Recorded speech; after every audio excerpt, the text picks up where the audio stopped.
வணக்க மக்களே, இது உங்கள் சுட்டி பிரின்சஸ் சேனல். குடியரசு தினத்துக்கும் சுதந்திர தினத்துக்கும் நம்மளுக்கு எப்போதுமே ஒரு குழப்பம் ஏற்பட்டுகிட்டே இருக்கும்.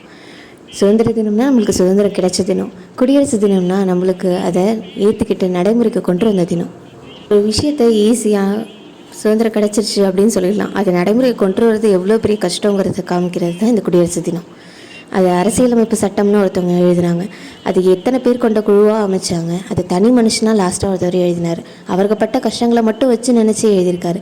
பட் கஷ்டப்படுறவங்க ஒரு சமூகத்தையோ ஒரு இனத்தையோ ஒரு மொழியை சார்ந்தவங்க கிடையாது. கஷ்டப்படுறவங்க எல்லா வேற்றுமையிலும் இருக்காங்க. அதே மாதிரி ஒவ்வொருத்தவங்களோட கஷ்டமும் ஒவ்வொரு விதம். அதை வார்த்தையால் சொல்ல முடியாது. அவங்கவுங்க கஷ்டம் என்னென்னு அவங்கவுங்களுக்கு தான் தெரியும். அதை சரி செய்கிறதும் நம்ம கையில் தான் இருக்குது. அதை எப்படி சரி செய்யணும்னு யோசித்தாலே போதும், எல்லாத்தையும் சரி செஞ்சிடலாம். யோசிக்கிறத எல்லாத்தையுமே உடனே செயல்படுத்த முடியுமான்னு கேட்டால் கண்டிப்பாக முடியாது. செயல்படுத்துறதுக்கு ரொம்ப நாள் ஆகும். அது எல்லாத்தையும் செயல்படுத்துறது நம்ம கையில் தான் இருக்குது. நன்றி, வணக்கம்.